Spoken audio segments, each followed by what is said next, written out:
Time I'll call the meeting of the Marshall City Council to order with the Pledge of Allegiance. Pledge allegiance to the flag of the United States of America and to the republic for which it stands, one nation under God, indivisible, with liberty and justice for all. Welcome everyone here this evening. We have an agenda before us. We'll move to agenda item number 2. Are there any changes to the agenda that we have? If not, we'll operate under that agenda. We'll move to agenda item number 3. Agenda item number 3 is consider the approval of the minutes of the regular city council meeting that was held on November 28th, as well as the council work session that was held on November 29th. So the council does have the minutes of both of those meetings. Are there any corrections to note at this time? Mr. Mayor, I'd move to approve the minutes as written. Second. Motion by Steve, seconded by Jim. To approve as they have been presented. We'll move to a vote.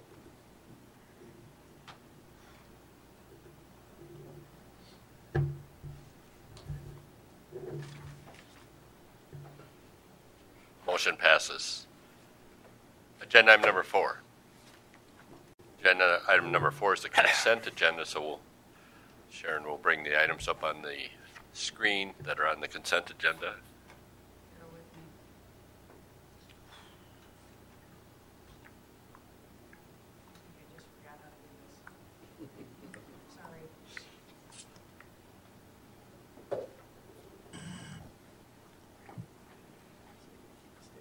No, I won't say anything yet. Until the second mistake. So on the consent agenda, thank you, Sharon. On the consent agenda are these items. Consider the approval of the annual renewal of the on-sale intoxicating liquor licenses, Sunday on-sale intoxicating liquor licenses, the wine licenses, the brewer tap room licenses, the 3-2 malt liquor beverage on-sale licenses, the 3-2 malt beverage off-sale license, the micro small brewer off-sale liquor license for growlers, and the tobacco licenses for 2018. Consider the under 21 exemption for liquor establishments for 2018. Consider the renewal of the service agreements for the wellness program for 2018 with Southwest West Central Service Co-op Wellness Institute. Consider the approval of the taxi license renewal for downtown DD doing business as Marshall Taxi, Rugamaz, and Southwest Minnesota Services. Consider the approval of the maintenance agreement between Doron Precision Services Systems Incorporated and the Marshall Police Department. Consider and approve the outdoor public fireworks display scheduled for December 31st, 2017, pursuant to the permit as completed by Prairie Home Hospice and Community Care. Consider the resolution for the vacation of a road right-of-way in the city of Marshall. Consider the renewal of the transportation agreement for 2018 with United Community Action Partnership. Consider the approval of temporary on-sale liquor license for Marshall Area Chamber of Commerce. And then finally, consider the approval of the bills and the project payment. So is there any item on the consent agenda any member of the council wants to remove for purposes of separate discussion? 9 and 10. And number 12, please. Any other item? If not, we'll reconfigure that, and I would entertain a motion for consent agenda items number 4 through 11 as revised. So move. Second. Motion by Craig, seconded by Steve. Discussion? If not, we'll move to a vote.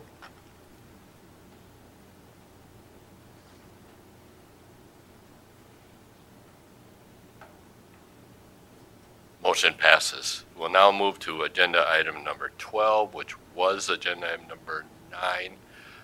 This is the maintenance agreement between Doron Precision Services and Marshall Police Department. Jim? I just had questions on this agreement. I see it's a one-time payment of $8,530. Have they broke down? We agree to this every year, and I just wonder is it cheaper maybe to have them just do maintenance instead of having an agreement? Is there a breakdown of how often or what cost it is to have this done? So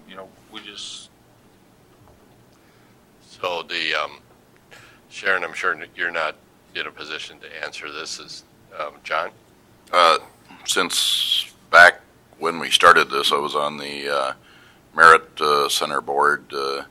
They actually do a little more than just the maintenance. This is upgrades to the system, and this also takes care of our, I believe this should take care of our system, the larger professional system at the Merit Center as well.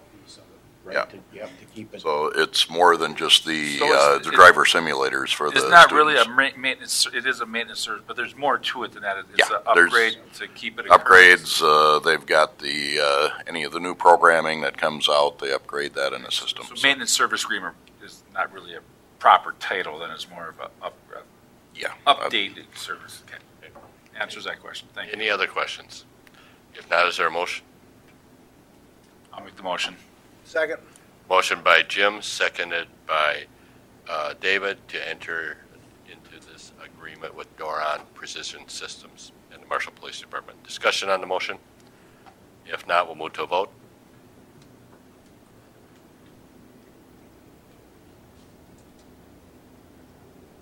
Motion passes. Agenda item number 13, which was agenda item number 10. This is the fireworks display. Jim? I pulled this one out because I just want to notate this one because I think this is a good example of public, private, community coming together to do this. You know, it's the light show out at SMSU. It's the conclusion of it. This is a good community thing. It's a quality of life thing for the city of Marshall, and I think it just illustrates how Prairie Home Hospice, you know, I asked Preston, he helped with the lights, how the private sector and public sector and the nonprofit sector all came together and are starting something in Marshall that I think is very enjoyable. And I want to give it a plug if you haven't been out there yet. And I'll plug a 501c because they are a nonprofit.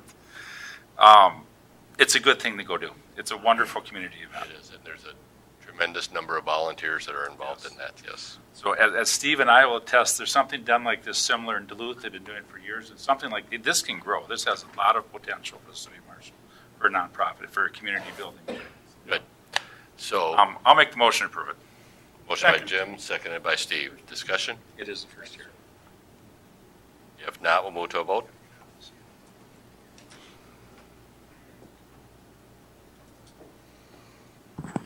Motion passes. Mr. Mayor, on that too, just to add on with what Councilman Lozinski said, I think it's important to recognize that this is one of the things, we've got a Parks Department in the community that I think goes above and beyond to do things for the quality of life in Marshall, because there's the basic functions that the council is responsible for and city government is responsible for, but the thing that's the hardest to measure is the pieces that they do for the addition of quality of life. And I think that's what our parks people do here that really separates Marshall from a lot of the other communities. And we hear it pretty solidly from visitors that come to the community. That's one of the things that really catches their eye. And I just want to tip my hat again to Preston and the Parks Department and all the other organizations that get in. And Preston's got an item coming up later on the agenda that kind of reinforces that. And the fact that these groups are stepping forward and wanting to partner really show, I think, that quality of Marshall, and it grows and builds on itself, and I appreciate that. Thank you, Greg, for saying that.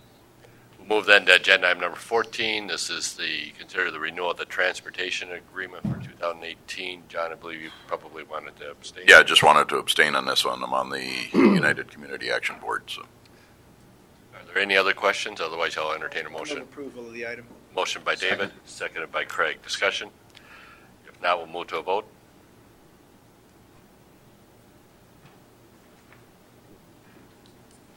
Motion passes. Okay.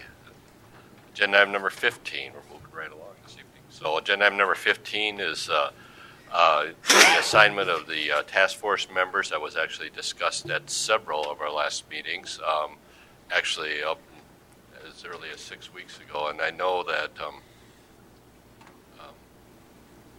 Sharon, you want me to pause for a little bit, Sharon? Okay. So at our last meeting, there was a presentation, and actually prior to that, we had conversations about this potential task force, and I had asked Councilmember Barraculler and Councilmember Lozinski if they had interest in serving on that, representing the council, and I had asked a couple of the representatives from the business and contractors groups if they would kind of solicit names and people that would be agreeable to be on there. So we do have that this evening. So first off, thank you, Mike Fox, for your efforts in kind of making those contacts of those secured. And you're welcome to say anything if you would want to. Otherwise, I'll turn it to Sharon, and you do have the composition of the task force that's being recommended, by the community members.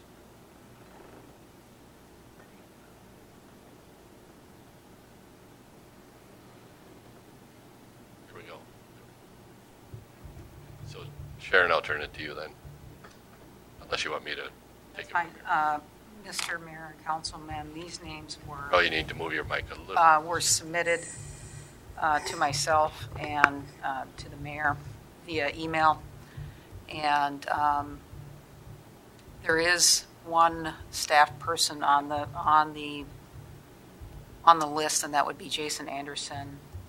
However, I expect my attendance at this particular task force as well, not as a voting member, so to speak, but as a participant as part of the committee. Below that, we did list the stated purpose of the task force, and those 3 bulleted items were really what was discussed, I believe, in a publication. And so I think from there we can talk once we meet with the committee on process and maybe some general ground rules for the committee so we're effective. I know that everybody doesn't have a lot of time to devote to it. We're all very busy people, so we want to be efficient and effective as possible with the committee.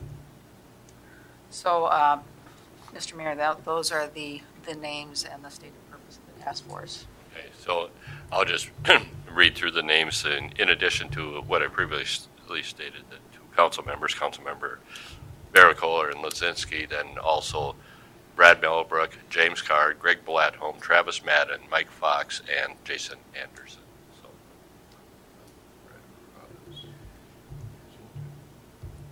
Oh, yes, and then we've asked Brad Gruhat to be the convener, facilitator of the group, so thank you. Questions, discussion the council has on that? David? There's our list.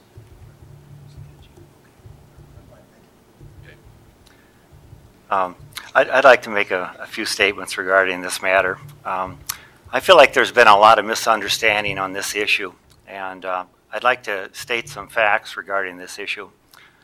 First of all, it needs to be made perfectly clear that by state law, and this has been pointed out before by city staff, that the City of Marshall is required to administer and enforce the state building code within its jurisdiction. State law specifically states that the state building code supersedes the building code of any municipality. In other words, the City of Marshall must follow the state building code requirements whether we want to or not.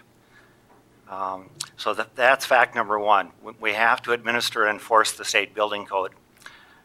Fact number 2 is that the City of Marshall is not allowed to adopt building code requirements less stringent than the state building code requirements. Even if we wanted to have less stringent requirements, we're not allowed by state law to do that. Fact number 3. The City of Marshall's building code requirements are the same as those for other Minnesota cities that are comparable in size to the City of Marshall. Again, by state law, they all have to have abide by and adopt the state building code. I checked. Redwood Falls has the state building code. Tracy has the state building code. New Ulm, Fairwalt, all of those abide by and have adopted the state building code. So our code, our building code, is the same as theirs. Another thing I bothered to do is I went and I looked in the ordinance, and our building code, the Marshall building code, is 1 page long, and it's made up of 3 paragraphs. The first one says we adopt the state building code, which we were required by law to do. The second one talks about administration and enforcement and the fact that the building code requires that the code requirements be enforced by a state certified building official. That's the second paragraph. And then the third paragraph relates to permits and fees. So that's the extent of our ordinance regarding the building code. I think a lot of people would be surprised that it's that short in length. But again, we have to abide by the state building code, which is very long. And so again, our building code is the same as the other cities around us, except for those that are smaller in size. And by state law, if your population is below a certain number of residents, you can opt out of the state building code, and that's what a number of small communities have done. So some of our smaller communities around here, Lynn, Ghent, Minneota, whatever, they don't have to follow the state building code, whereas we do. And so I think people need to realize that fact. There was a report issued by the Minnesota Office of the Legislative Auditor, and it indicated that building officials have considerable discretion in how to enforce and interpret provisions of the state building code. It says that the statute was written so that there would be as much discretion as possible regarding these matters. And they want to encourage builders to seek new ways to achieve its goals, and building officials are given wide latitude to grant equivalencies that allow builders to achieve the goals in diverse ways. Excuse me. And so, as indicated, building officials have considerable discretion in how to enforce and interpret provisions of the state building code. Some building officials believe it best to have a strict interpretation of the building code requirements, while other building officials believe it is best to have a loose, more lenient interpretation of building code requirements. It boils down to a matter of professional judgment. Sometimes designers and builders have expressed concerns that a building official's decision is too strict, and his interpretation of the building code requirements is too strict for what they believe should be the case. So they disagree with the building official regarding the building official's interpretation. So the question is, what options are available to those designers and builders who have those concerns? If a builder disagrees with a decision made by a building official, the builder has the right to appeal that decision. We have a state board of appeals that they can appeal the decision to. One of the points I wanted to make is that there's another option that might be worth exploring for the city of Marshall. By state law, cities, municipalities are allowed to have their own local board of appeals. If we wanted to, we could establish such board of appeals. And if builders and designers in our community do not like the decisions rendered by the building officials, they could go to that local board of appeals and state their case and try and persuade the board of appeals to overturn the decision of the building official. Anyway, I feel like that's something that maybe the city of Marshall would like to consider. The other thing in that list over there, it says about the task force is going to study related fees. In our agenda tonight, we're going to be voting on fees that were looked at by the Ways and Means committees. And one of the things we are scheduled to look at is also the fees regarding building inspection or building permit fees. We have in the past, and I think we will continue to do studies comparing our fees with those of communities around us. In fact, if you go to the website, the Marshall City website, you can find this chart, and it shows how our fees compare to Worthington, Montevideo, Jackson, Wilmer, Windham, New Ulm, Pipestone, Redwood Falls, Laverne, and Hutchinson. And if you look at that chart, a permit for $500 or $10,000 on the chart, our fees are below that of Jackson, Wilmer, Windham, New Ulm, Pipestone, Redwood Falls, Laverne, and Hutchinson. So this is something that city staff and the Ways and Means Committee has looked at in the past and tried to address. And I think we're scheduled to look at it again in the near future. In fact, we were going to be looking at it at a Ways and Means Committee meeting we had the other day, but I think we postponed a decision on that until a later date. So that is something the city's been looking at and the Ways and Means Committee has been looking at. With regard to the task force and the membership on the task force, I just have a few questions. Are all of the members on that task force citizens of the city of Marshall? No, they're not. They're not. Not all of them, but I believe they're all were recommended because they do business in the city of Marshall. Okay. And for some of them, could we maybe explain what their occupations are so that people looking at the list will know what their backgrounds are? So, Mike, I can do that if you want, and then you correct me. So, but let me first say, your earlier comments, I mean, Glenn, you have good comments. That's glad you're on the task force. You can bring those comments as well as your recommendations on that local appeal and review board. That could be talked about in the task force, so that would be good. So, first off, Mr. Melbrook is a local, has an electrician business, electrician. James Carr, local developer. Greg Bladholm, a local contractor. Travis Madden, also a local contractor. Mike Fox, the owner of Ace Hardware. Jason Anderson, then, of course, our city assistant engineer. Mike, did I miss anybody or misstate anything? Okay. I appreciate and I'm not opposed to the idea of a task force. I think the task force can do some good things for our city and looking at various things. And if there are requirements that are too stringent or unnecessary, they can make recommendations to delete those or amend them. And so I'm in favor of moving forward with the task force. One of the concerns I have is the representation of the task force. I noticed that other than the city engineer who's on there, every other member of that task force are individuals who signed a newspaper petition. And one of the things on the petition was they wanted to dismantle the Marshall Progress Prevention Department. So I'm not sure if that means our inspection department or who they're referring to, but I guess the question too is the problem the department or the ordinances? And it's my understanding that this task force is going to be looking at the ordinances and not personnel. Is that correct? That they're not responsible for looking at personnel? Yeah, this is not looking at HR issues, not personnel. So, and the other thing that should be stated, I mean, the expectation is that the task force will be making recommendations. Those recommendations will be coming back to the city council or one of our committees prior to coming to the city council if it has to do with an ordinance change or perhaps a fee would go to legislative ordinance or ways and means prior to coming to the council. And again, I favor the idea of a task force. I think it could provide a valuable service to the city of Marshall, but I would like to see a task force that's more representative of the community.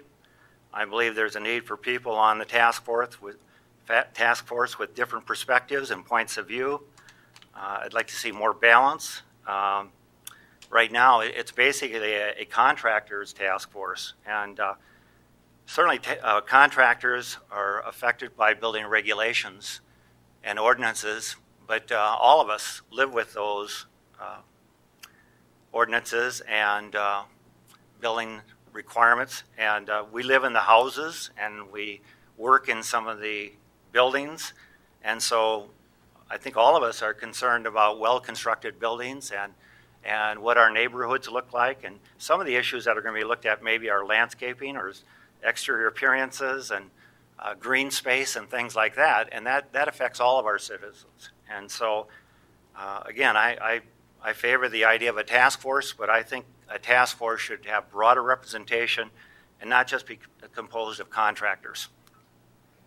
And Glenn, again, I respect your opinion. I think these are all good people that have been recommended, and they interact with people who are making investments. So I think I'm comfortable with the task force members that have been suggested. In fact, we asked them to kind of self-select people who are represented. So I'm comfortable with this, and also given the fact that we have 2 council members on that group. So well, one of them's a contractor too.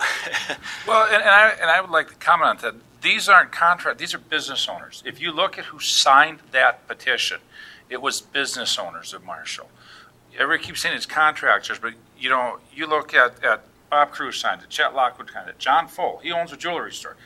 These are business owners. This is a business task force more than a contractor task force.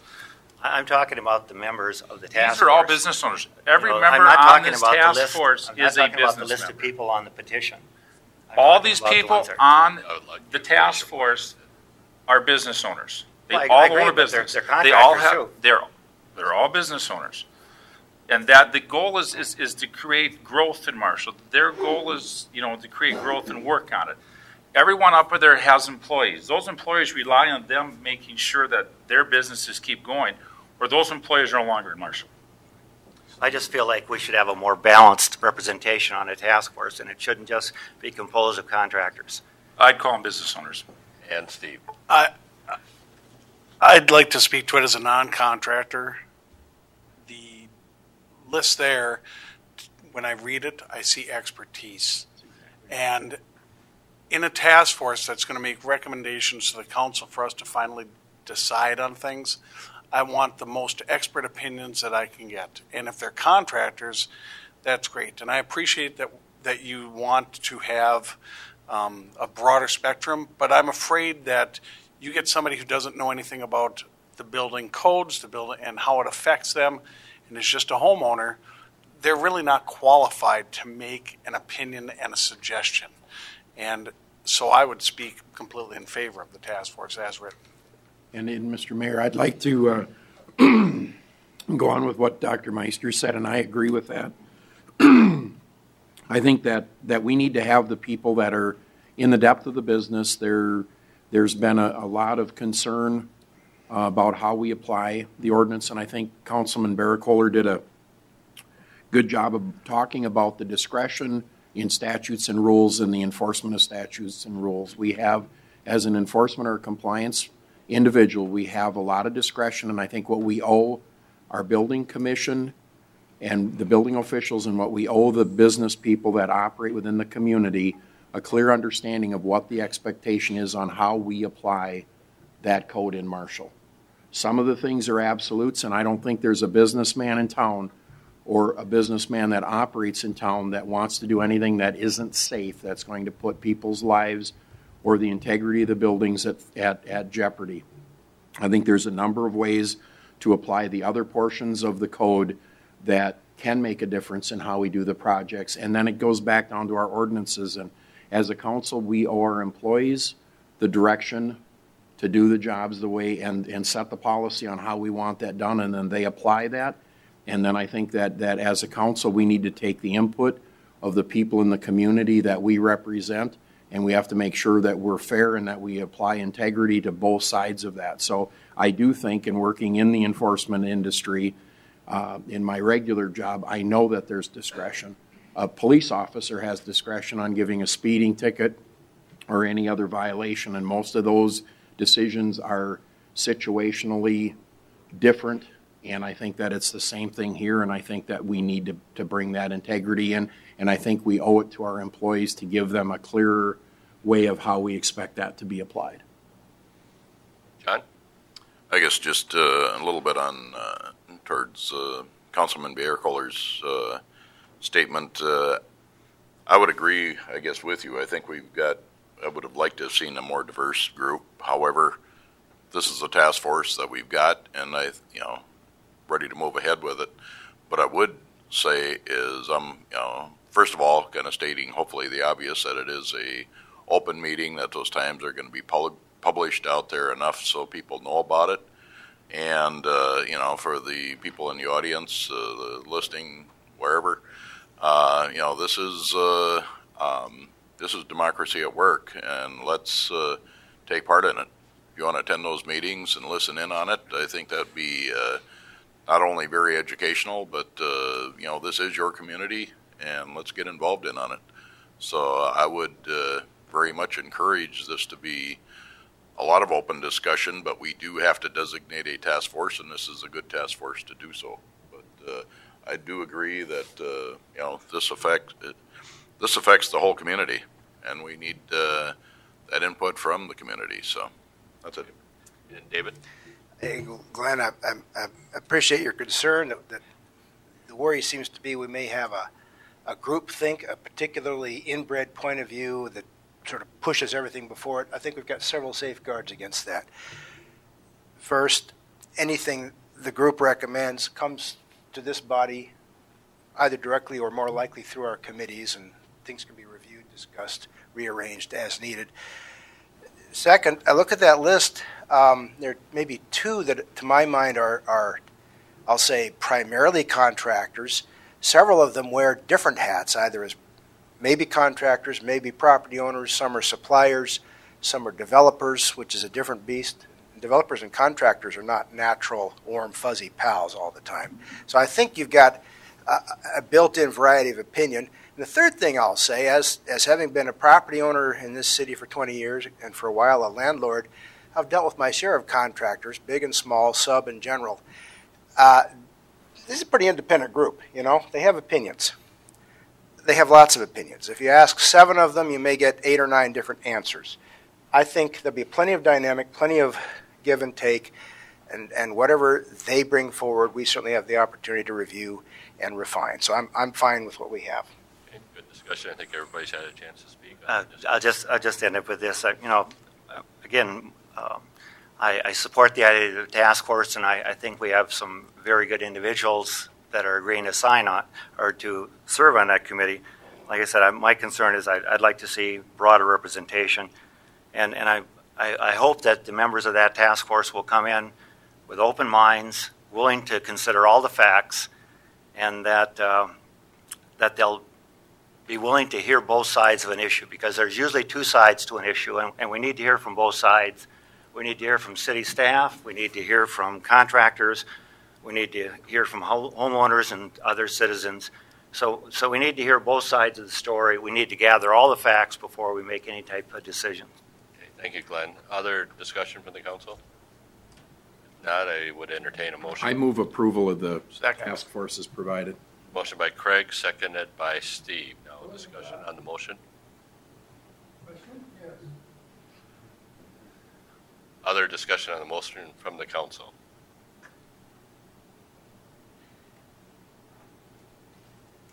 Well, this is not a public hearing. You can speak.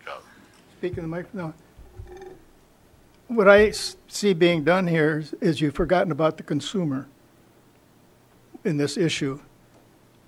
On Planning Commission, when I was on it in the 70s, we had a broad spectrum. I've never seen a committee so locked in one group of people.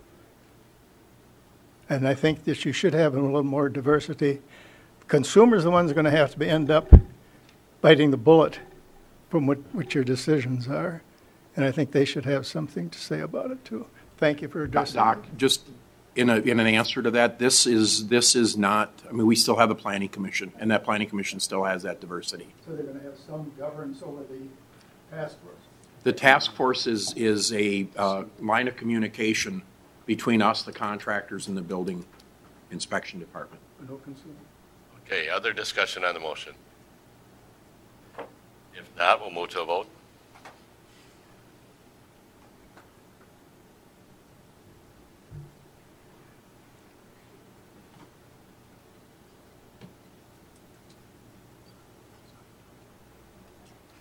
Motion does pass.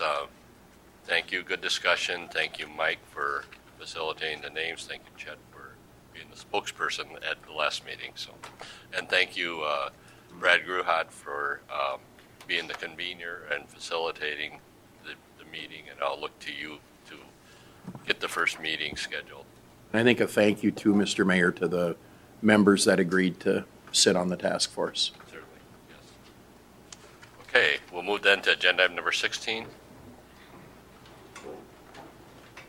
Agenda item number 16 is consider the donation of the funds from Marshall Amateur Youth Baseball Association, the Marshall Shades of the Past Car Club, Marshall Community Foundation, and Brett Bennett of the Parks Department. So, Sharon, I don't know if you want to say anything. Otherwise, we'll just turn it to Preston Stentrud, Parks Superintendent, for the explanation of these many very generous donations.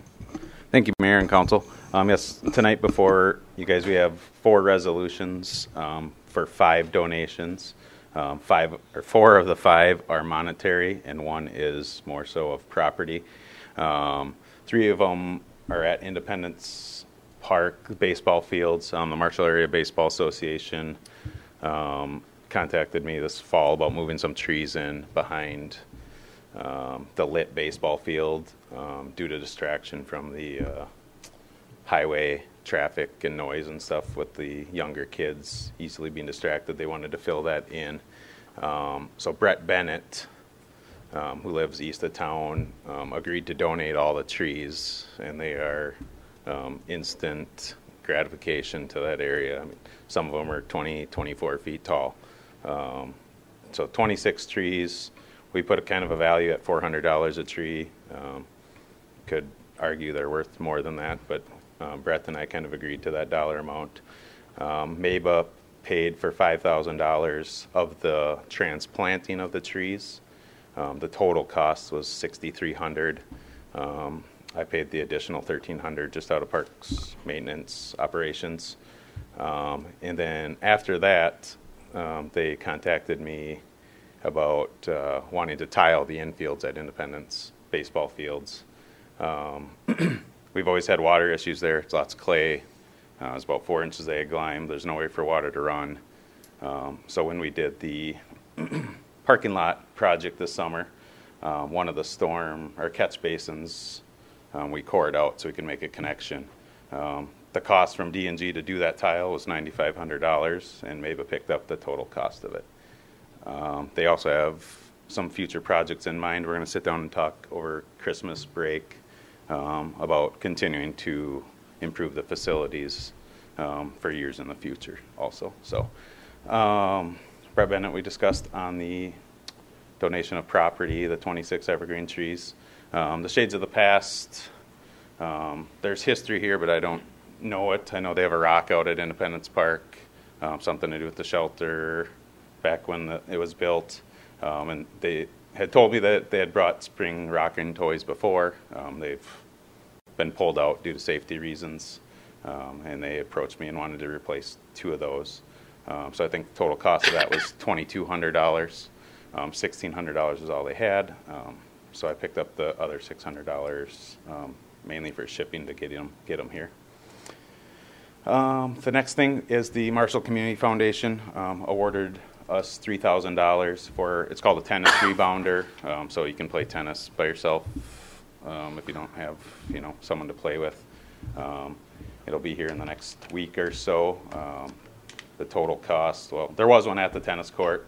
When we did the renovations, we took it out. It had really no spring back. You'd hit it and the ball just dropped Like right to the ground. me, just yeah.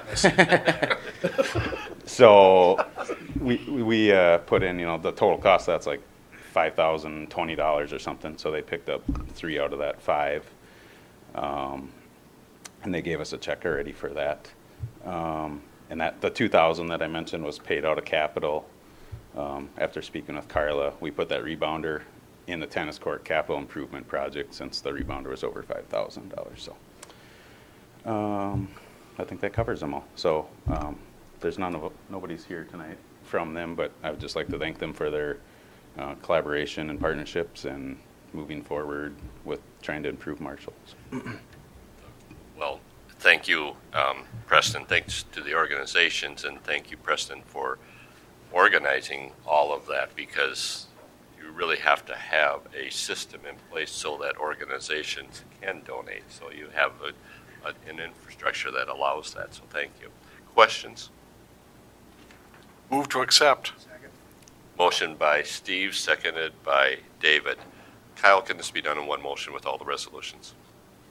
Yeah, they're all in. Okay. Discussion on the motion? John? Just a comment. This is, I guess I would say this is another good example of nonprofits, public and private working together. So this is 2 great projects tonight. So thank you to all the groups. Shows that people who live in Marshall love Marshall and want to make it better. Yes. So I very much appreciate it. Other discussion on the motion? If not, we'll move to a vote. Motion passes. Agenda item number 17. Agenda item number 17 is consider the resolutions for the school zone speed limits and the traffic calming signage alternatives project grant. So, Glenn, we'll start with you. Thank you, Mayor and Council. This is a project that's scheduled for 2022. So it goes a little bit down the road. It's a project that's scheduled through the Transportation Alternatives program. It used to be called TAP, but now it's called Transportation Alternatives by itself. And what it does is we had a study done for bikeways and pedestrian ways, and that study identified different areas of concern for safety. Most of them, of course, being in the school zone areas. So what we did was we took that study that was done and completed and on file and identified then some things that could be done in the community. So we worked together with the school district and the private schools to identify potential uses of transportation alternative funds. Those boil down to two types of improvements. One is pedestrian activated crosswalk signals that actually alternating flash when someone is approaching the crosswalk. The other is radar detected speeds in the school zone areas to inform you what speed you're going, along with what the posted speed limit is. And what we'd like to do is those speeds then would be alternative speeds to the current 30-mile-an-hour speeds that are set statewide, and in those school zone areas reduce the speed during specific times. So when school isn't on, or during in the summertime when there's not activities going on, you're not reducing speeds. What we believe will happen is people will pay more attention to the zones, to the reduced speeds during those times when school is on. And it also brings to your attention what speed you're really going, because sometimes when you're busy and you're taking your kids to school, or you've got a whole lot of other things on your mind, and you just tend to maybe go a little faster than you should be, and you don't even really notice it. So this just brings that notification to the driver in those zones. So we talked to the public schools, so we've identified locations by West Side School and by the middle school and by Parkside School. We also talked to the private schools, and specifically the True Light School area with the highway there and pedestrian crossing, kids crossings. We did talk to also the Catholic school and the Samuel Lutheran school. Those opted out because there is some local cost to it, and they didn't believe their benefit would serve the expense. So anyway, we wanted to make sure it wasn't just the public schools that were involved with it. We've gotten at least tentative buy-in by the schools that we've talked to, but this is the preliminary application. You have to kind of get in line. The earliest we could possibly have some work done is 2019 with those funds. The reason for that is it's be scheduled for 2022, but projects come and go. When they're that far down the line, some locations might apply for something and decide at this time they're not capable or willing to commit to the project, so it could be bumped up a little bit in the process. That's what this is about. It's about those two types of traffic control devices. The total cost is, up around $280-some thousand. So we're not talking about minor amounts of money, but we're talking about 80-20 funding from the state, and what we're proposing is a 50-50 split with the schools on the 20% local match. So that's kind of how we're going forward with it.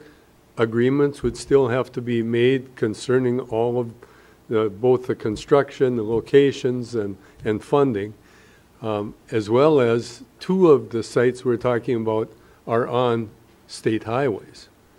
And so we certainly want to have a clear understanding and approval from the state on the reduction of speeds on the state highway. So all those things still have to be worked out, but we do think it's a real need for safety in the school zones that we've identified. Glenn, on that last point about getting MnDOT's approval for those speed reductions or temporary or situational reductions, do you feel confident that's forthcoming? Do you have other examples where they've worked with local communities on this? What guidance can you give us on this? We do. There is a provision in the MUTCD, the MMUTCD, that allows reduction of speed zones in school zones, of speeds in school zones. So that's kind of how we're going forward with it. Now we have to be careful too about what sort of reduction that you see. I've seen, 25s, 20s, 15s, and in some private instances, 10s. Never 10s on state highways. But we want to make sure that the process that we use is reasonable and enforceable. That's kind of an important part. So we will have public safety involved with the discussions as well. Okay. Highway 23 would be an example. Yes, and just to pursue that one step further, there'll be a process, there'll be a consultation. Do you the worst case scenario is that MnDOT takes a very doctrinaire position and says, no, it's a state highway, forget it. You're not worried about that scenario, I hope. I'm not. Okay. Not with the local District 8, I'm not. Okay. I'll put the caveat there. Yeah. Okay. Thank you. Glenn, I want to make sure that you, for clarity's sake, the 2 on the state highway would be the high school, correct? The 2 would be the one by True Light. Right, that's State Highway 19. And the one at 4th Street. And the one at 4th Street. Right. West yeah, side. the west side. Okay. Yep. Because that's a different thing, because the president of the school board one time had them flick the flashing lights on out by the high school early because you have marching band going out there. Yep. And there was immediate repercussions by some MnDOT authority to Brian Jones to turn them off, and if they ever did that again, he would have those lights taken out quicker than he could say hi. Right. And that, to me, is just disgusting. That somebody who lives in Wilmer would put truck traffic going at, because that's what he implied, that his job was to keep trucks moving along 23 corridor above the safety of children in the local community. And I do not want to see that. Okay. And that is true. They will not allow the changing of the speed limits and the flashing for the reduced speed limits during casual events. So it will be important that we understand when they're allowed, because MnDOT does control when it's allowed. They gave the control to the school at the time, and then they disagreed with what the school had decided. So that will be important for us to, with that issue that came up, it'll be important for us to understand exactly how it's to be operated. I think it's very important, because I can cite numerous cases where, for instance, when I lived in California, there was a football game, which is outside the hours of flashing. Mm-hmm. And a spouse of a general at Marine Corps Camp Pendleton was struck crossing the road to go to the high school football game. Very similar. I'll give you another good example is Ruby's Pantry. That is certainly not a school event. Right. And so could it be implemented during other activities at the Armory? Right. Because it's that specific location. Right. So those are some of the thoughts that we have that may be controlled by the school, but there may be other activities going on at that area. Just one last thought on where your presentation has gone, Glenn. I heard you getting into the rhythm of MnDOT and the school district talking. Wonderful. Yeah. That's going to be a three-way conversation. That's good. Must include the city because that is a city street. Right. So I don't want us to fall into the trap of thinking, oh, those two institutions can work it out. It has to be all three institutions, and I want to be sure we're all understanding that point. And we're actually the applicant for Right, the indeed we are. project. Applicants don't always control where things No. go, so I want to be sure. Maintenance and operation, because that's the course. second motion, correct? Okay, other questions? Glenn, I noticed the radar speed indication signage is hardwired and activated by the school. So that they pay the electricity and they turn it on and off, and is that how it works? We may be paying for the electricity, but they would control it and turn it on. When it goes on and off? We don't want our staff to be doing that. Okay. And then as far as the crosswalk signals, pedestrian crosswalk signals, it's solar powered. And is there a backup electricity on that, or is it all solar powered? Or Right now, the intent is for it to be solar powered. only? It is fairly expensive to run power to these as a separate metered. And when it's solar powered like that, is it real dependable in the wintertime when it? They're located all over the state. So, for instance, a lot of the ones you see that are just like a stop sign with flashing perimeters, all of those are solar powered. So They're out in the middle of kind of nowhere. Now, you certainly have to replace the batteries periodically, and typically you would do that before they go out.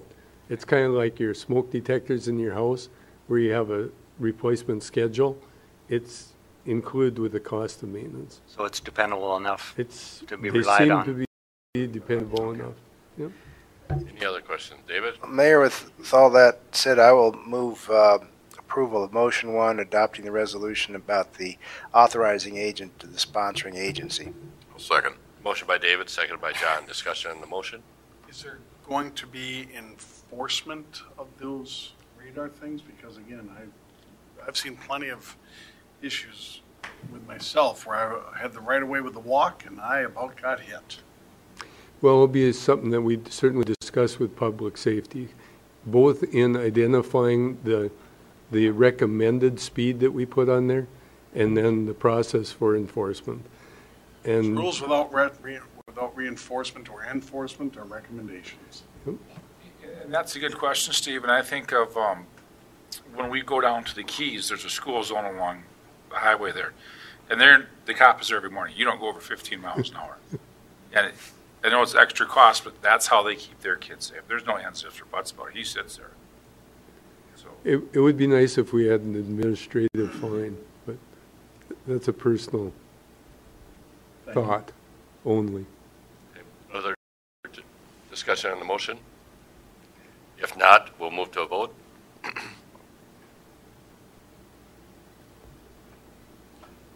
Motion passes, and then the second action would be the resolution identifying the responsibility for the operation and maintenance. I move the resolution. Second. Motion by Craig, seconded by John. Discussion? If not, we'll move to a vote.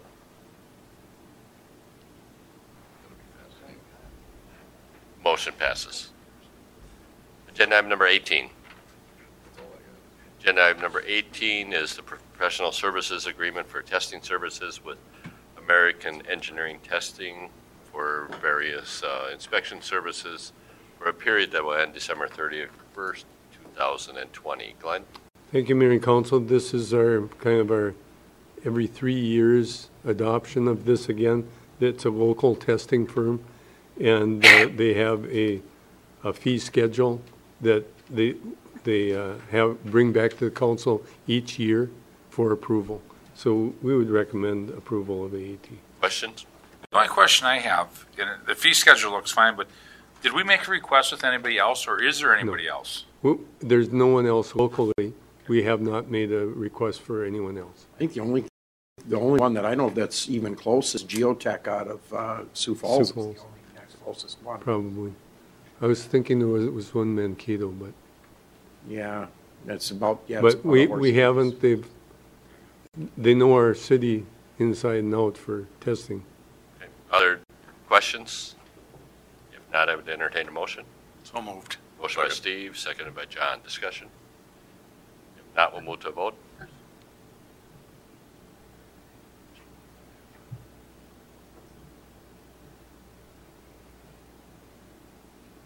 Motion passes. Agenda item number 19 is the O'Connell Street Extension Project. We have a change order to consider as well as the acknowledgement of the final pay request. Anything to add, Glenn? Nothing to add, it's a decrease in the total contract amount, So and moved. they did a good job. Second. Motion by Steve, seconded by Craig.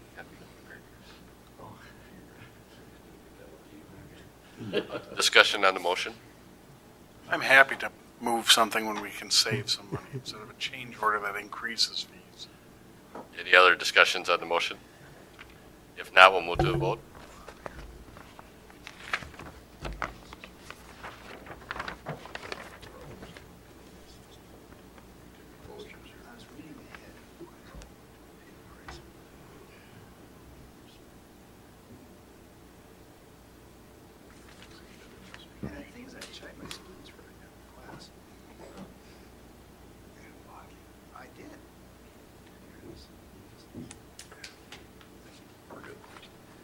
Motion passes. Agenda item number 20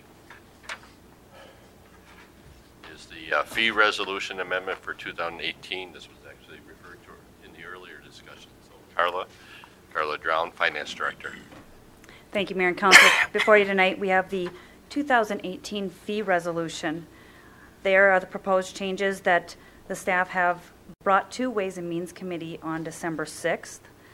Those amendments reflect the ball fields, public safety, department storage, telecommunication moved from the community services to public works, various engineering fees, as well as the wastewater and surface water fees that the full council had discussed at an earlier work session this year. Any comments from the Ways and Means Committee? Just now that we've reviewed all of these ways and means, and these are the recommendations, so I'll move the fee structure. Motion by John, seconded by David. Discussion? I have a couple questions. I was going through this, and I kind of was aware of this, but why are we renting out tents and picnic tables? And why are we competing against our private sector that does that?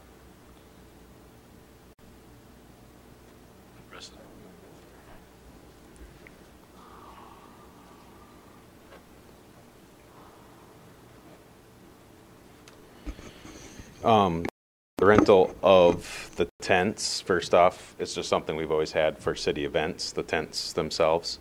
So we're not promoting them as, they might get rented once or twice a year, very seldomly. And our rate is higher than ACE's rate. So we're not trying to lowball or anything, and it's not promoted at all.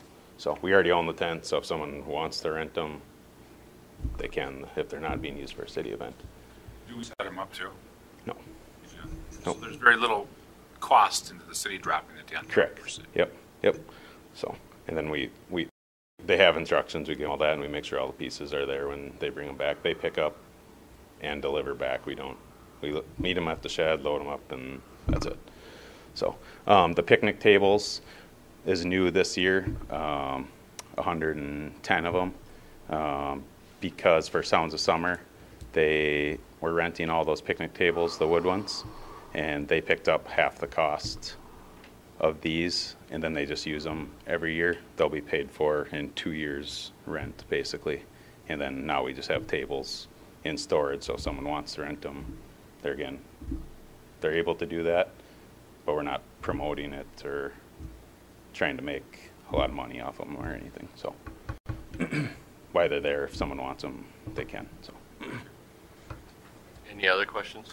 Steve? Just for my own edification, not for you, Preston. Liquor license Sunday, how does that differ from a liquor license? Kyle?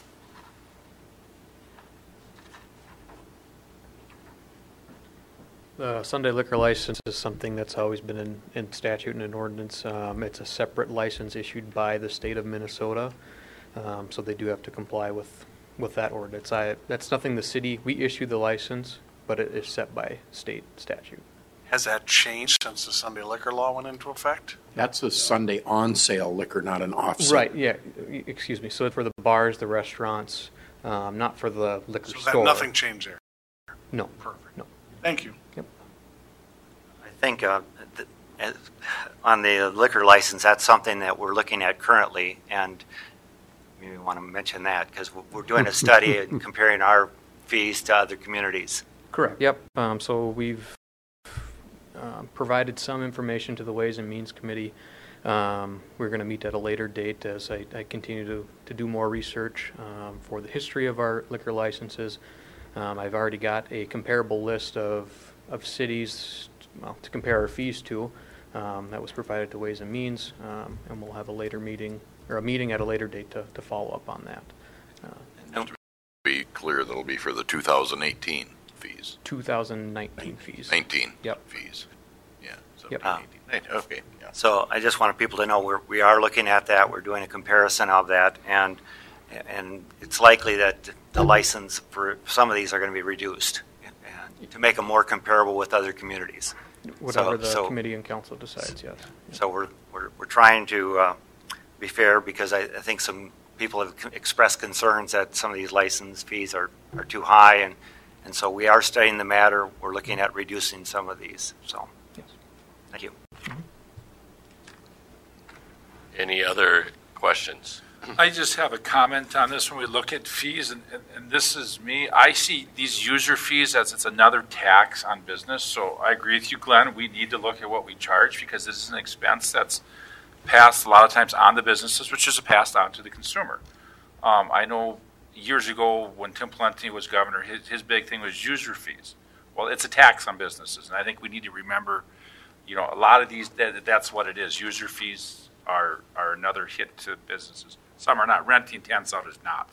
But stormwater, wastewater, some of that stuff, it's a user fee. It's a tax on a business or a homeowner or citizen, and we should just be aware of that. Well, user fees, call it user tax. I don't care.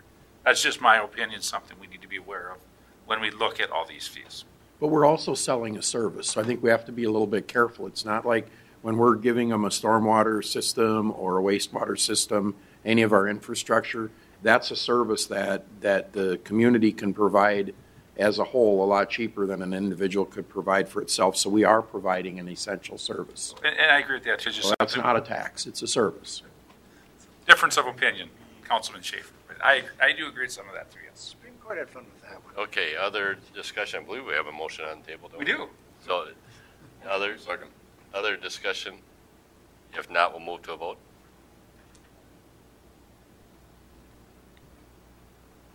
Motion passes. Thank you for the Ways and Means Committee for your work on this. Agenda item number 21, 2018 levy and budget update. Once again, Carla. Thank you, Mayor and Council. Tonight is for information. It's not requiring any action. But as this item will come back to you next Tuesday for action and approval, I just wanted to go over that the 2018 tax levy that is at a preliminary of $6,449,178 is a 3.8% tax levy increase of $307,103. Our current budget is at revenues of $12,105,043 and expenditures are at $12,171,032. Let's try this again. $12,171. We're just going to round it. So there is a difference there, and that is because $65,989 has been levied in 2017, and those expenditures will be expended in 2018. So they are assigned funds from our 2017 levy. This is an increase of $971,000 from 2017. I want to remind the council that $606,000 $6,173 is the library appropriation, and $31,900 is an additional community requests. So the overall community requests in our budget this year currently is $66,400, which is up $31,900 from last year. So if you take those out of the overall increase, we are increasing our operating budget at $333,216 from 2017. I would open that to any questions, comments. The only comment I have, and I visited with you about this, is the 5% increase in the tax levy. And I've had an issue with that, and simply because I've said before, and I'll say it again, when you go to the working class folks, the citizens, their wages are not going up. So to increase the property tax levy by 5%, in my opinion, I think it's still too high and not acceptable. You know, as I chatted, I think inflation was a 2% increase. 2% plus our 1% tax growth puts us, should be at, in my mind, should be close to a 3 to 3.2% levy increase. That's just my feelings. I know you asked for guidance. So that is mine. Is I think 5% is too high on the tax levy. How you work those numbers, you know, I'd be happy to give my advice if you want, but I think we're pushing it on our, because we had a large tax levy increase last year too, if I remember correctly. And I just want to try to keep stuff around the rate of inflation. Just a comment came up in our personnel meeting today that we had over 300 people that work for the city of Marshall that had an increase of approximately 5% that Marshall had no control over, because that was an increase in the minimum wage that went from $9 to $9.50, and it also created some wage compression. So there was somebody that was at $9.25 versus $9, they went up to $9.75. So there's a pretty sizable impact that the state requirement minimum wage made on our labor costs. I think there's a couple of other important things to point out too, is that we've increased our expenditures in public safety because we've increased our footprint there. We've added to, we've had a good discussion tonight about the quality of life in Marshall and the improvements in the in what's available to the residents and visitors of Marshall, and I think that's part of that. And so when we look at that dollar amount and we start thinking about where did that happen, and I had a couple of conversations with Carla today and talked to Council Member Lozinski about this too, and I feel pretty strong about not wanting to increase taxes, but I also look at the services that we provide, and unfortunately our growth is only at 1.2. You know, that's the picture that we're at, and you know, with the tax capacity increase, and we are making investments in Marshall, and I would feel a lot more comfortable if we were able to do this with growth, but we're in a period right now that's not happening, and yet at the same time, I don't want to see us take a step backwards on the commitments that we've made, because it is an investment in the community, and I'm hopeful that we don't have to continue to do these, but I think right now we've made those commitments, we've committed back to that, and we really need to plan those tax cuts the year before we're balancing this, because a lot of that is made in services and things that we're committing to, and unfortunately with how we budget our taxes and collect those taxes, we're usually about 1.5 to 2 years behind the flow. So I look at those pieces, and I look at the quality of life improvements and where things are going, and you know, I don't want to see us take a big step backwards on that piece either, because I think that's part of the pride in the investment in the community, and I look at how that leverages with the other things that come in, and you know, it's a tough balance to make. It really is, and I respect your position, Councilman Lozinski, and we've talked about this, and I know that Sheila and I talked about this early in the process, and I'd made some pretty hard stances about how I felt, and I think there's places we're looking in the budget, and I think the city, and that includes the city staff and our department heads and all of the folks in our administration that have looked at this, I think have taken some pretty hard looks at at where Marshall is. And Administrator Hanson and I have talked about this too, and she talks about the fact that we can't hold it flat because there are things that we're doing that we've added on to our infrastructure and those building things, and we can't just stop when that income stops. I mean, we've made commitments to make those improvements in Marshall, and that's where these increases are coming. So it's going to be really important for us as a city to get in front of the messaging so that we can explain why those are going and why it's important to do that, and make sure that we get the word out on where we're spending the money, so that the letters to the editor and the other things that go in the paper, those individuals can have a clearer understanding, because as much as they're making a statement, they're asking a question. Where is this going, and why are we doing this? And so I don't look at it as negative input. I look at it as the fact that we need to do a better job of getting the word out on what we're doing and why we're doing it. So I'm very respectful, Jim, of what you're saying, and I don't disagree with that. But by the same token, I look at what we've done in the infrastructure. And when my family first moved to town here, the city was in the middle of all the flooding, and I've been on some of those other projects, the heavy rainfalls we had not that many years ago, and I look at what's happened with the infrastructure, and both with our electrical and our water, wastewater, and storm sewer, and those improvements don't come free, but they've been significant, and I think that's a tribute to all the people, all the different commissions, the Municipal Utilities Committee, or the commission, and all of that they've invested in Marshall, and I think that's why the town gets the kind of review that it does when people come in. You don't drive in here and say, oh, good, look at, and Jim, I made this comment. This is a town that I like because, by God, you can tell they haven't done any investment in the community. They're holding it flat. And that's not who Marshall is. And I don't know, maybe we should be. I know some people want us to be that way, but I personally am proud of Marshall for what we do, and I'm proud of, like I said earlier, with the investment that Preston and his people have made in sweat and equity, and the fact that other people are willing to step up and put their treasure along with ours to make it even better. I think that comes at a bit of a price. We have to hold our end of the deal. Thank you, Craig. Just a couple of quick comments. The one comment on the outside agency increase. The largest share there, as the council well knows, is the contribution for Lyon County Historical Society, the museum.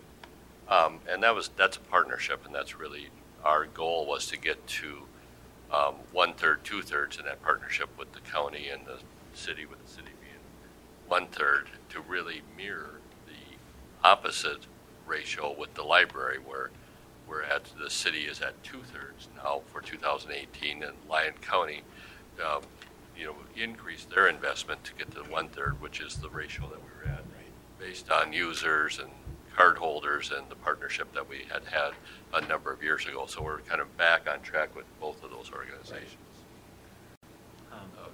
Sharon, you had a comment? I'll just make some quick comments here. First of all, I totally agree with what Councilmember Lozinski said about the tax increases. I think he's right on. As a city, we have to have priorities. We have to make tough choices, just like families make tough choices. You get a limited amount of money. What are you going to spend it on? And you don't always get everything you want. And so we have to think about the money we're taking from the taxpayers. They would like to keep some of that money and spend it the way they want to spend it, not the way we want to spend it. So I really think we have to hold down tax increases and hold down spending. So I totally agree with Councilmember Lozinski. You had a comment, Sharon, that you wanted to make? Or? Yeah, I just want to comment a little bit on the levy and the budget. And as most of you know, I wasn't involved with the detail as much as you were, or Carla or Sheila. But my perspective, just looking from the outside at this point, is there's three things that come to mind. One is we get a large portion of revenue from local government aid, and we've experienced reduction in local government aid. And I will be the first to say I'm not always confident that what they say we're going to get, because that could change. And I think we got to be a little bit aware of that as well, even though we do budget for that. Secondly, and I haven't had a chance to dig into this, there is a potential for some of the things that we do bond for, which means interest and fees and so forth. And it could be smaller capital equipment items, vehicles and so forth. Should we look at versus bonding, making an attempt to factor that into the levy? And I think that's something we want to seriously look at as we go on, and we've got to fit that in somehow. And then thirdly, one of the things I've heard, and I know that Glenn will begin to work on this as well, Glenn Olson, is there's a desire from the council to look at street assessments. And I think, again, in that perspective, we need to look at a way to factor that somehow, a portion of it, into the levy. And so those three things kind of just come to mind initially without, again, having a lot of detailed review of the budget and the levy. This is the least favorite part of city staff or the council, I can imagine, is to set the levy and ask for tax dollars. And obviously, as Councilman Schaefer said, we want to prove our worth, and I hope we'll be able to do that going forward as much as we can. But I do think we have to be kind of aware of some of the things that has been discussed, and looking forward to the future of how we're going to pay for some of these things that we want to do. I agree with Councilmember Lozinski. I think that we have to strike a balance, and we have a beautiful community, we have beautiful parks, we have a beautiful city, it's well run, and I agree that we need to keep maintaining the investments that we've made and promised upon, but as we go forward, we need to really look at things with a specific, tighter eye. You know, when we're looking at MMU and that partnership there, a lot of our costs are embedded in MMU, and that comes in. And for instance, I went out to the Southwest bus barn today, and there's lights going all around there.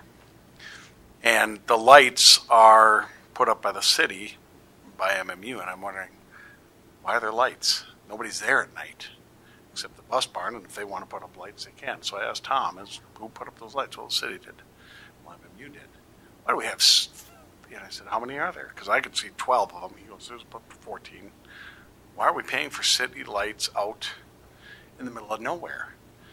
That are on at night when there's nothing there. Unless, so if somebody can explain that to me, that'd be great. And it's for mitigation of graffiti and things like that, which I don't think we have a huge problem of in Marshall, but, then maybe it's okay, but do we need 14? And those are the little things that add up and we need to really look at. You're talking about the ones out at the water plant. Yeah.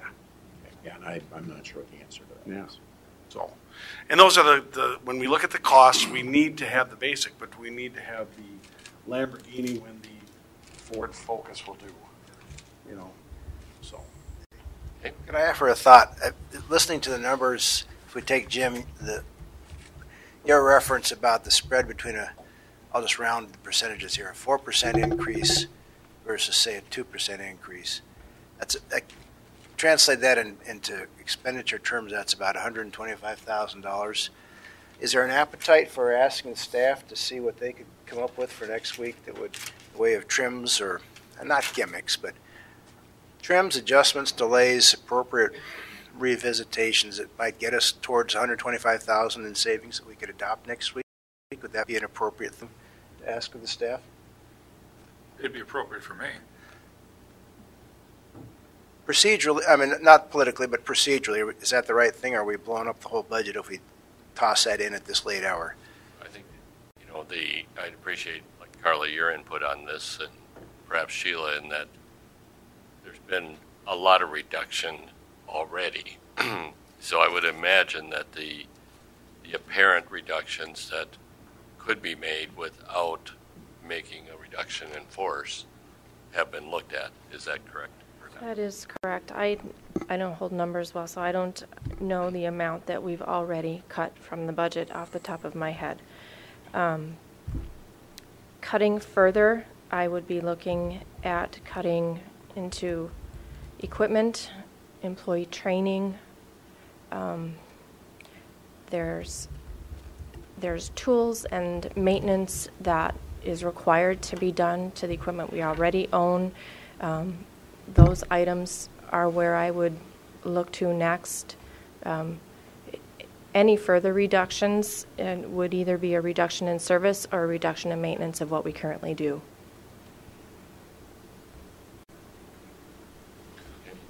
But I think it's worth looking into, because if, let's say, it comes next week and it gets voted down, then we got to look into it anyway, if I understand this correctly.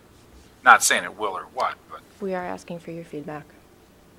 And that's why I visit with I'm Carl. indicating that if there are further reductions, that is where we would go with them.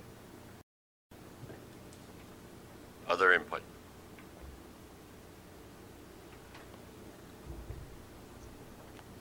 Okay, once again, thank you for all the work that's gone into it to this point. So we'll move then to agenda item number 22.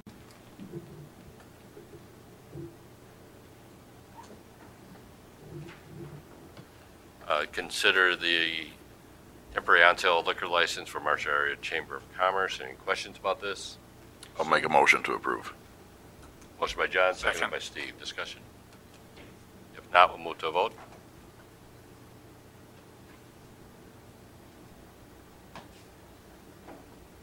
Motion passes. Agenda item number 23. Consider the appointments to various boards and commissions. Earlier this evening, the council met in special session, interviewed an applicant for the library board, and based on that, I would recommend that Eric DeGroot should be appointed to the library board for a 3-year term that will expire December 31st, 2020. I'd offer that as a recommendation. Entertain a motion to approve. So move. Second. Motion by Craig, seconded by Steve. Discussion? If not, we'll move to a vote.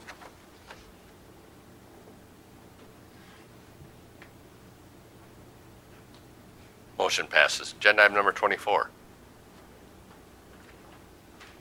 Commission Board Liaison Reports. Mine have not met since we met. Craig? Thank you, Mr. Mayor. The library board met yesterday evening, and we did the second performance review for Michelle, our library director. It was obviously a very positive review, so she did achieve an additional step for a positive performance review, and is now the proud owner of another week of paid leave, which she was pretty happy about.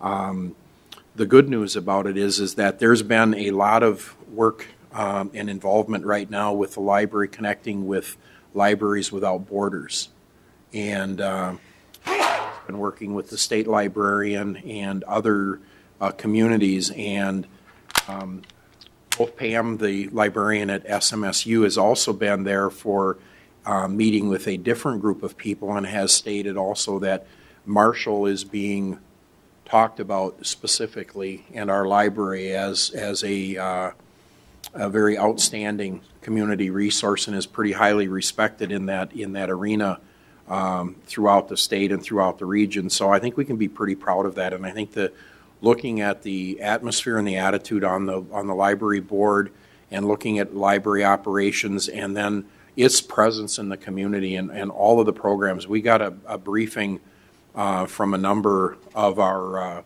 of the library personnel there that work with the different programs as part of the strategic planning process, and it is absolutely amazing at the amount of things that are happening there. And I think Eric talked about that quite well at his interview today, because obviously he and his family, their children use that library a lot, and just driving by there different times of the week and different times of the day, it's absolutely amazing at how much is going on there. And you know, of course, we had Jane's retirement out there, and it's just become, I think, a community focal point that people are getting very comfortable with going there for a number of different events. And one of the things that Michelle reported on in her director's report was talking about the e-books and our electronic collection, And comparing that to the entire Plum Creek resource, we are 3 times higher than the next highest user on checkout and the amount of traffic that comes through, and then working with the other libraries on the collections, like the large print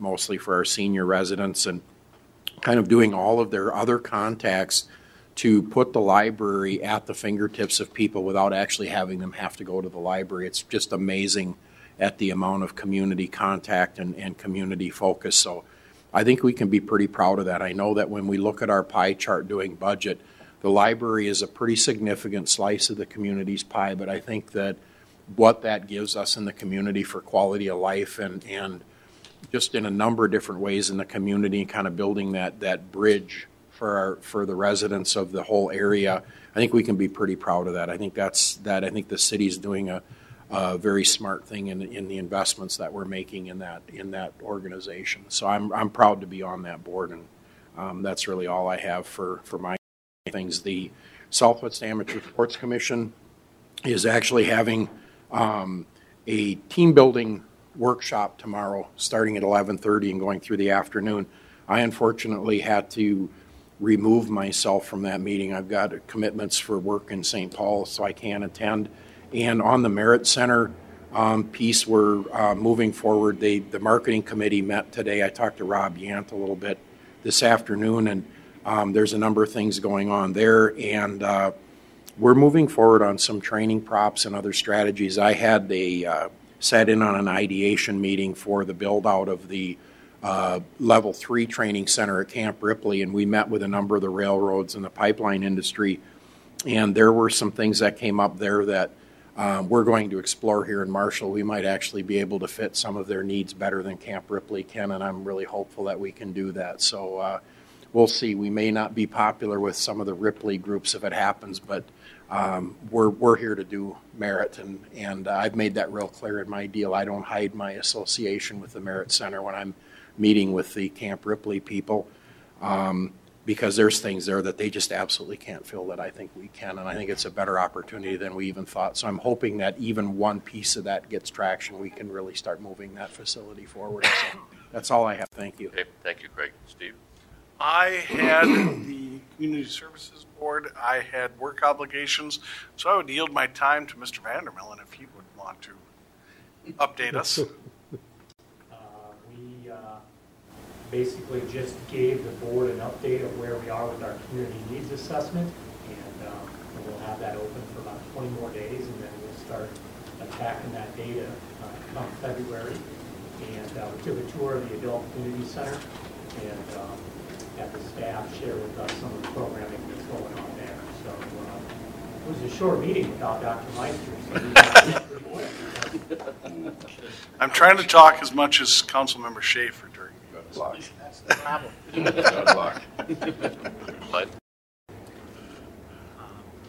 Regarding, regarding the Housing Commission, one of our members passed away on November 29th, and her name was Carol Briggs, and she was 79 years of age, and she was a wonderful person to have on the commission. She was energetic. She did her homework. She would ask questions, and she had a great sense of humor. And we're really going to miss her on the commission. And one of the interesting things I found out is that she's on the Housing Commission, but for a big part of her life she was an apartment manager. So she had a lot of experience in the apartment managing business. And anyway, we're going to certainly miss her. And it's my understanding that we already probably have a couple of applicants that are interested in applying for her position on the commission. So, thank you. Mine had not met. However, MMU did complete their budgeting process, so that is now finalized. Airport Commission met on December 4th. The others have not met in this cycle. And Jim? Oh, mine have not met. Okay, then we'll move then to agenda item number 25, council member individual items. Craig, we'll start here. I don't have any, thank you. I do have one on, do you have that picture, Sharon? So I got an email via Facebook from a constituent. I talked to Preston about this, and it is on the bike walking trails that we have within the city. And the person she just put out a complaint about, I mean, you can see what it says, beautiful morning to walk, just wish the sidewalks and the bike paths were in better shape. This happened last week when we had that snowfall, and you can see how packed down that is, and that's ice. That's a safety issue. So I looked up our own ordinance, and ice and snow on public sidewalks, all snow and ice remaining on public sidewalks is hereby declared to constitute a public nuisance, shall be abated by the owner and tenant abutting private property within 12 hours after it's been deposited. So I asked Preston, and he said, well, typically we don't move it unless there's 2 inches. Okay, well, that sets up a dichotomy. We make our citizens do it right away. It doesn't say 1 inch, 2 inch, 3 inches, 12 inches. It says snow and ice. But yet we don't do it for 2 inches, and we have citizens who are utilizing this thing. So, you know, I asked how hard would it be? Could you run a pickup truck? And we've bought pickup trucks and put a spreader on there that could spread some kind of a substance. You wouldn't want to use salt because of the grass next to it, so it would have to be some kind of an environment. You could use sand, which would help to some degree, or you could just put a brush on a four-wheeler or a blade on a four-wheeler and run it down. So those are the suggestions that I would have, and it's not the time, it's not on the agenda, but I think for future use we have to look at mitigating this or changing our ordinance so that if it's good for the goose, it's good for the gander. If we're making we just had at the last meeting an assessment where we tagged people for not shoveling their sidewalks, and yet here we are. So that's my 2 cents worth. We can take a look at that. Thank you. Glenn? I have nothing. Jim? Couple things. First of all, Carla, I would like to commend you on the work you've done on the budget, and hopefully it works. You guys do a lot of work for that, even though sometimes we don't always agree. So I just wanted to give her. And David? One item, which Sharon, I forwarded this to you today. Flurry is well buried in the other more important stuff. And I think I had talked with Sheila about this earlier, but this LUCA, local census address system, I honestly don't know enough to know if that's worth our while to participate, but if perhaps you and Kyle and maybe Sheila, drawing on her memory, could look at that and see what you think makes sense for us. Or we are participating in the program. I submitted the application to the Census Bureau a few weeks ago, and we are registered on their website to participate in the great. program. And then what happens to us then, or what do we do next? So the next step is going to take place in February to April. The Census Bureau is going to send us a packet of information of what they have on Marshall, but what addresses they have.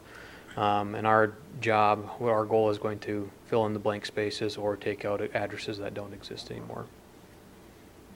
Okay, and then when do they want that back from us? Once we receive the information, again, anywhere from February to April, we have 120 days to complete the process. So I've been working with assessing.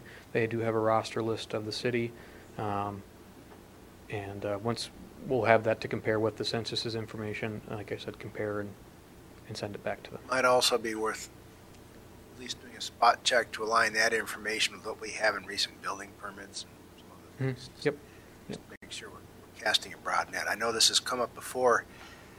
I think, Mayor, you'd remember this better than I, but was it the 2000 census or the 1990 census? They wound up missing a bunch of structures. So in the 2000 census, first off, in the 1999 census, they missed a dormitory. 1990? 1990. In the 2000 census, there was some substantial work because the 59 edition, was recently annexed. So, we had to add that.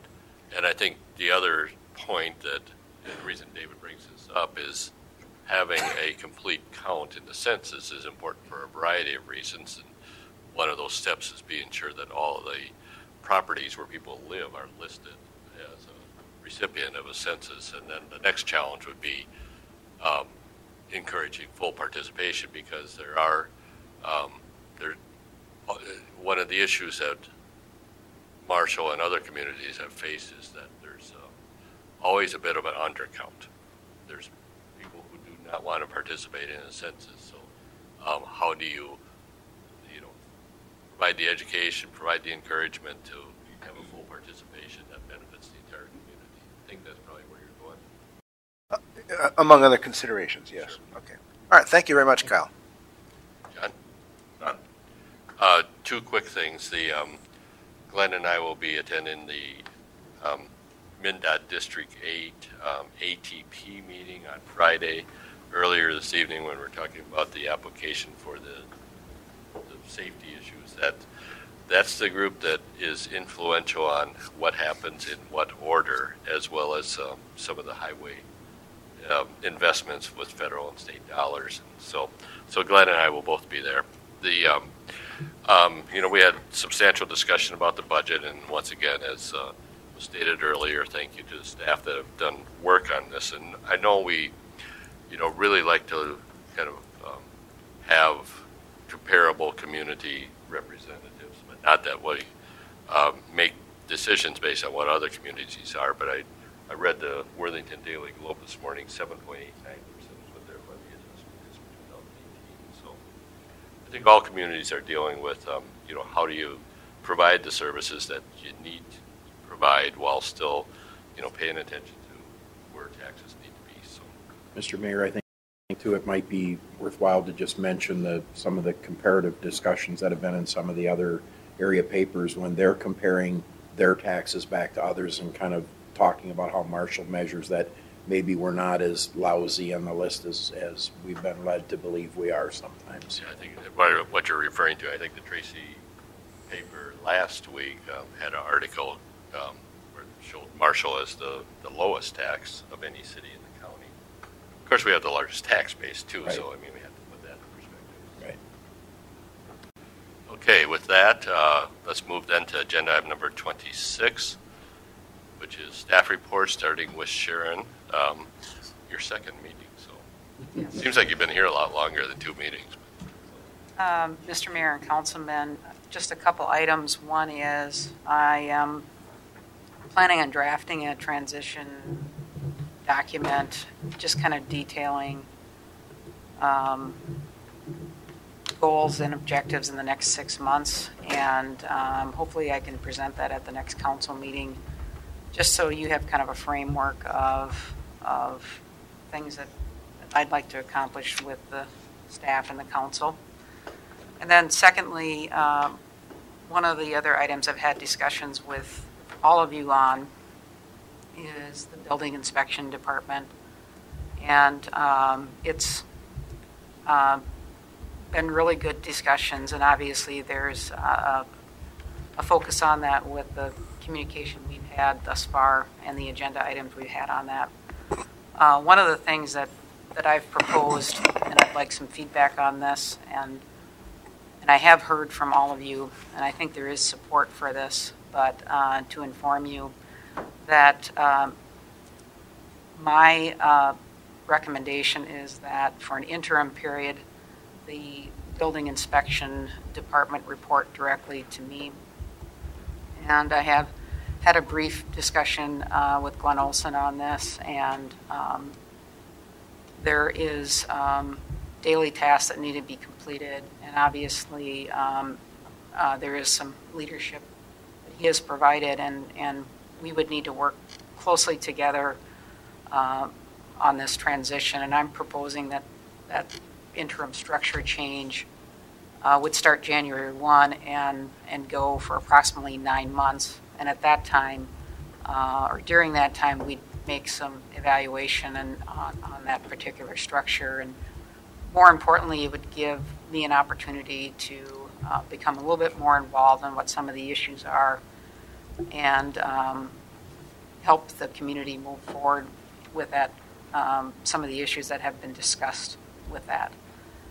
When requested and needed, by all means, we will need to seek out Glenn Olson. He's obviously got a lot of capacity there, and he's been involved with this, obviously, from the beginning. So I just wanted to inform you of that, and then if you had some feedback, by all means, please let me know.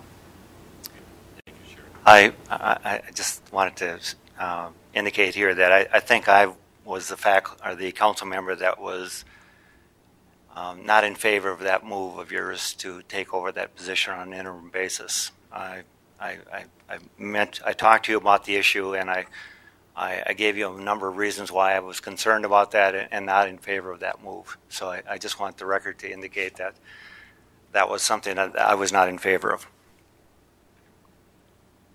So, anything else, Sharon? Agenda item number 27 then, Glenn? Thank you, Mayor and Council. We're looking at completing the Commerce Park development for the year.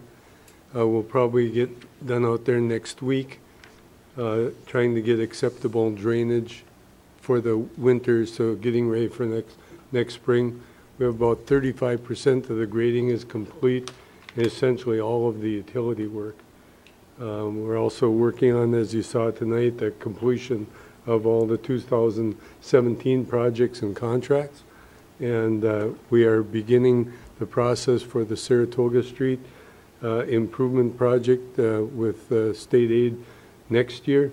We'll be initiating public informational meetings and discussions with specific letters to the adjacent property owners, knowing full well that replacement of that street will affect the entire city population, not just the adjacent property owners. So it's quite a project for remove and replacement from MMU just west of College Drive all the way to Southview.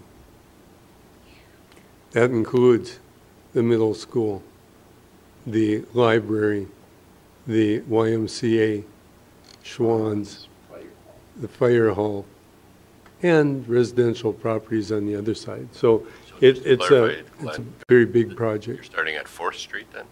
Yeah, we would start at just by MMU on Saratoga. It's on the east side of the bridge over the river, right? Yeah, on the east side of the bridge on Saratoga Street. And then we're already working with MnDOT on their proposed 2025 project from Bruce Street to 4th Street. So what we're doing there is the intersection for utilities. This project was originally scheduled in 2015 and then postponed by MnDOT. It actually disappeared from their schedule and now reappeared, has been on their schedule for the last couple of years. So our utilities within there need to get done before they do their project. So it's not controversial, but it's a comprehensive project to work with a lot of different owners. The fire department, for instance, has difficulty with their long truck even accessing the street. They drag every time they go across there. So we'll be working with them on their redevelopment of their access as well. The connector road that runs between the fire station and the Y is going to be unaffected though, right? So I mean, if they had to, they could put their trucks all in facing the ambulance barn. They will be. Yeah. Okay. And we'll have specific individual meetings with them on what their needs are and how they access and how long a period of time and things like that. The bigger hassle is like Schwann's Corporate, the adjacent parking between them and the Y, because that the southwest side of their lot doesn't have access off of Marvin Schwann. That's right. And also the sanitary sewer replacement must go up vacated 1st Street and go right through the area that they've got irrigated. And, I know, it just becomes one of those other little glitches, but the sanitary sewer has to be replaced. It's old clay tile. Sure. I just want to say, this doesn't sound goofy, but I was bored today, so I took an airplane trip around Marshall. And Mike Doulis and I did, and there's quite a bit of work that's been done in the industrial park. Now, my question I had as I flew over that, how much of that, is that some of that can be turned back into corn next spring, or they have a lot more dirt work to do? The northwest corner might be eligible to turn back to something like alfalfa or oats or possibly even corn or beans. Oh, and that's fine. Okay, so we'll be working with the previous renter to define what might be done with it. However, you don't want to get on there too quickly because the contractor needs to be 100% done with it. Well, the other thing, and this is pulling back from my years as an agronomist, you do want a cover crop on there for a year prior to putting it back into crop production because you have soils that are sour. We were thinking of alfalfa and that's fine. I was just looking. And my next question is soil stabilization for the winter. Are we going to put mulch? Or how do you? This is just out of curiosity, but how are you going to stabilize 600 acres of black dirt? Okay, the agricultural area, because of its definition, will not have to be winter stabilized. However, if you've been out there real recently, you can see the green on top of the black dirt stockpiles. That's what we saw. That's mulch that stabilizes those. They still have, where they're working now in the northwest corner, they will have to stabilize those black dirt stockpiles and install silt fence along the bottoms of those stockpiles. So there's some of that stabilization that has to happen. But in the area on the northwest side, we won't be stabilizing that until probably a temporary cover crop next year. That's a pretty gentle slope too, right? The farmland area is a very gentle slope. It's those steep slopes. They are going to be seeding the bottom of the stormwater detention pond on Thursday to get that seeded before spring runoff. Okay, we were concerned that, okay, will it just run off? No, it won't, because it's a detention pond and it should stay there. The side slopes will have temporary mulching until next year when actually fabric mats get put down on those steep slopes. So there's a real procedure for that soil stabilization. But if you take a look at, that's why the black dirt stockpiles are green already. That's just mulch. Well, in just the perspective we had today, that's a large undertaking. I mean, if you guys get a chance, yeah. Rent an airplane for a half hour. Yeah. Okay, anything else, Glenn? No. Dennis? Thank you, Mayor and Council. A few things. When the city staff, when a person retires and you kind of clean out some of the drawers, you find a few projects that need a little attention. So I've been spending some time cleaning up some easements. You addressed one issue tonight with the vacation of a roadway that was previously done, but we needed to be redone. And then also, Councilmember Sturrock, you asked that I take a look and work with the Marshall Cemetery Association in reviewing their documents. The City Administrator Hanson and I met with Dave Parsons, our city assessor, and have reviewed. That group has already, the Cemetery Association had submitted a list of 8 questions to the Minnesota Department of Revenue. All of those have come back. The city has assessed it right, but the Cemetery Association is not receptive to the answers that have been given to them. I find it also counterintuitive that I'm being asked to advise somebody as to how to avoid taxes. We kind of need some, taxes are somewhat important to running city government here. And anyway, I've discussed this matter with Lyle Mosing a couple of times. He wants another look at the categorization of the property.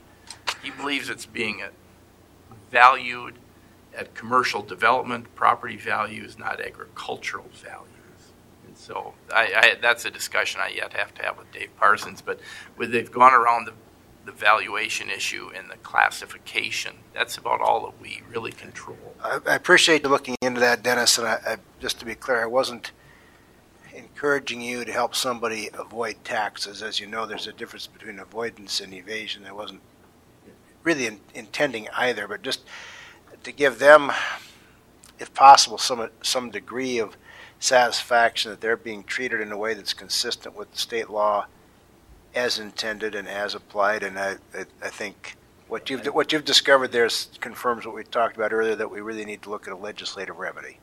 So we'll pursue that. And so the only thing is maybe to look at a valuation issue, and they've looked at the Green Acres, but okay.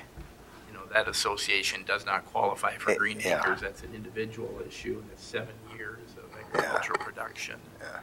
But I do have the original 1897 handwritten Articles of Organization, and it's interesting that cemetery associations formed before 1906. They have a separate set of rules under Minnesota law than cemetery associations formed after 1906. So this is a prior, their rules somewhat govern, and it's interesting to me on an interpretation, they can use that land transferred for cemetery purposes only for the burial of the dead. And I think serving or growing corn is not what the intended purpose of the use of that land is. But so in my simple business mind, sell the land, convert it from a land asset to a cash asset, stockpile those funds of money, but Lyle has told me that they will need those lands for burial within the next 80 to 100 years, and so they hate to give up. It's good to look ahead. Okay, thank you. I think, David, your point about the solution really is legislative. Yeah. Any other questions for Dennis? If not, we'll move to agenda item number 29, the pending agenda items. Any comments on those?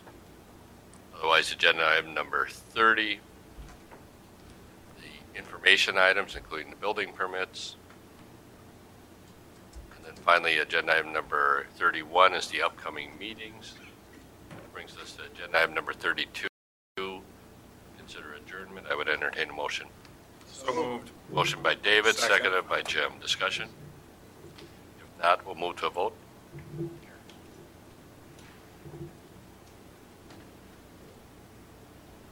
Motion passes unanimously.